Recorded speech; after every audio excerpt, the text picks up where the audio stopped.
Black History Month is starting in just a couple of days, and just like last year, we're going to be focusing all episodes of Fashion Meets History with Domii Davis on Black contributions to American fashion. This year, we're following along with this brand new book of mine, Black Designers in American Fashion. Now, this is probably going to take longer to cover than just the 4 weeks allotted to Black History Month, but it's where the journey covering this book is going to start. The first chapter in this book is titled The Fabric of Fast Fashion. And what this chapter focuses in on is the use of patchwork, which we see in one of my earlier videos from just a couple of weeks ago. Along with covering the book, I'm also going to try to recreate some looks inspired by the book and the topics that are covered. Patchwork, as we know, is a combination of linens and fabrics and things that are kind of just sewn together to create a garment.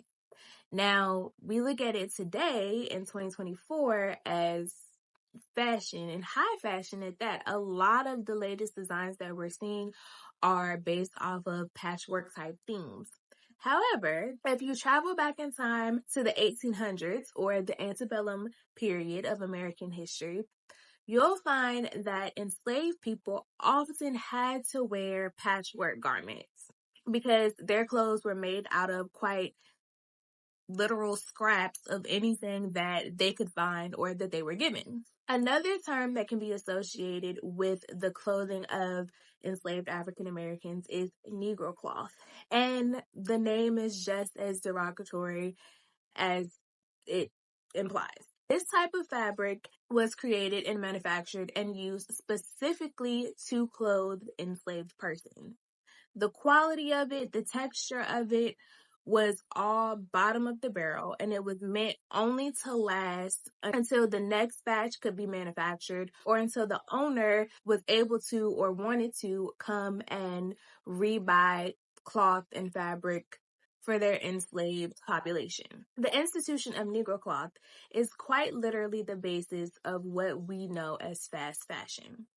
Also, because this is focused in the period of the 1800s, I did a video last year talking about where ready-to-wear and fast fashion kind of stemmed from. And the first landmarks of this, based off of that earlier video and this book, can be linked back to the Civil War period, because military uniforms for the North particularly had to be manufactured fast, and they didn't have the time for tailoring to everyone's specific shape and size. It had to come in small, medium, large. The same can be said for enslaved persons. Those enslaved persons who weren't making or having their clothes made by the people in their sphere out of scraps and other cloth and things that they could find like that, they were getting their clothing manufactured using this Negro cloth. And it wasn't tailor-made. It was small, medium, large. You could also tell by the stitch work being loose or not as neat or things like that, that it was a manufactured production and that this person could be a lesser person of society. This leads us to the next point. In today's understanding of how we view the separation of enslaved African Americans is most of the time seen through the lens of colorism or othering of skin complexion within the same group. But there were other factors that also contributed to this style of breakdown within the community, and that was clothing. Those enslaved people who were able to receive manufactured or Negro cloth garments were seen to have a higher status or rank within the slave population, as well as to other people outside of the slave population, like the white plantation owners and even the white society within the community, because that association that the owner went and bought this manufactured piece of clothing, even though it wasn't tailored, it wasn't made well, the cloth that it was made of quite literally could be paralleled to dirt. It didn't matter. It symbolized that the owner could afford it and that you were well taken care of, and that the owner thought enough of you or your work or the skills that brought into their plantation or their midst was well deserving enough that you received a uniform or an actual piece of clothing, an actual garment. In contrast, those enslaved people who did rely on patchwork type styles of clothing were seen to be lesser than in the social hierarchy of things. However, those enslaved persons who did participate in the patchwork side of clothing, and I say participate loosely because no one is actively participating in this hierarchical societal role thing with enslaved people. Nobody wanted, but for lack of a better word, we're going to say those enslaved persons who used patchwork as a term to make their clothes or have their clothes made by peers and friends and family or what have you within their social circle. These people were given more of a freedom. We can use the same parallel of colorism, right? The house workers, often deemed by common understanding as being lighter skinned, although not necessarily always true, were seen to have a higher class, higher value in the societal structure. But the field workers had more of a freedom and a looseness associated with them being farther away from their white counterparts.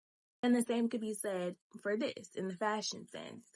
Because whatever they created, they added their own style and identity into it. The book talks about a lot of runaway ads and things of that nature to describe the patchwork style clothing that these enslaved persons could be seen wearing. And most of the time it was described as like loud and different patterns and mixtures and textiles. It was described like the definition of patchwork, but in a derogatory fashion. But that is quite literally the basis of African American fashion, right? When you think about Easter Sunday, you think about Uncle Peaches in his lilac suit, bodied down from head to toe, right?